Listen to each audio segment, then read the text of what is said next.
we wasting so much time sitting in traffic? The amount of time that we actually spend sitting on the road will stop you in your tracks. Here to reveal the top 10 traffic cities and the economic factors that are causing worsened traffic congestion is Chris Hanley. Good morning. Great to have you on the show, Chris. Good morning. How are you guys doing? We're doing fabulous, and I can't tell you how many times I have this conversation with people about how much of our life is spent sitting in traffic. Yeah, it's a national problem. And globally, we've looked at the data, and Americans spend over 8 billion hours a year stuck in traffic. That's an average of 50 hours per commuter. That's insane. I mean, think about what you could be doing with your life during all of that time. That certainly adds up, especially when you got long commutes to work. You got things to do, places to go, people to see. Maybe you live in New York City and traffic doesn't move ever. But what are some of those economic factors causing traffic to be so bad? Well, across the nation, we've seen two primary factors that have really driven up traffic loads. The first is GDP. As the economy improves, more jobs are created, unemployment drops, people move to cities, more people on the roads. That makes traffic worse. Second big contributor is fuel prices. As gas prices drop, people are more willing to drive. They have less incentive to find alternative modes of transportation. That also brings more people on the roads. Well, what can we do to spend less time sitting in traffic?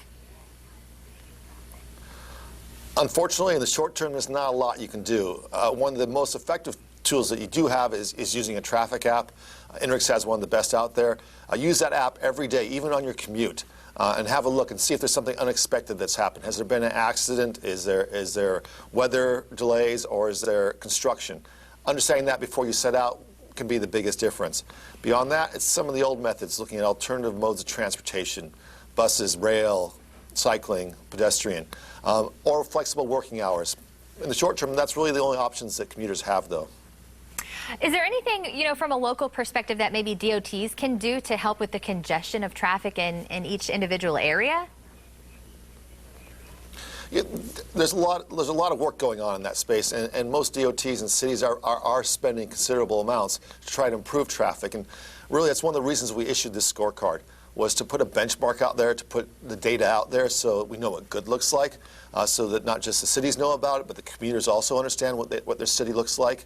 And when you start to measure something, that's when you can start to improve something. And so that's the whole intent behind this scorecard. What does that really say about the health of our economy as far as traffic-wise? It's got to say something, right? Well, indeed, it's a high-class problem to have. You would gladly take it. Lower unemployment means more revenue to our city. Lower fuel prices means less cost. Both good things. Unfortunately, the cost of having that is more people on the roads, higher traffic, and the commuters have to bear that burden. I say get the carpool karaoke ready. Jump in the car and carpool with people. Anywhere you want to send us online to learn more about this app that can help solve some of our traffic problems there, Chris? Sure. If you go to Inrix.com, you can find all the detail behind the scorecard. You can look at the major corridors across the country to see which are the worst congested, and you can also find out more information about our app. Chris, thank you so much. You can also find out more on our website, and that's going to be fox4morningblend.com. And from roadways to your Easter table, still to come in today's Kids Corner, we put a fun spin on your favorite peeps as we show you how to make Easter Bunny race cars.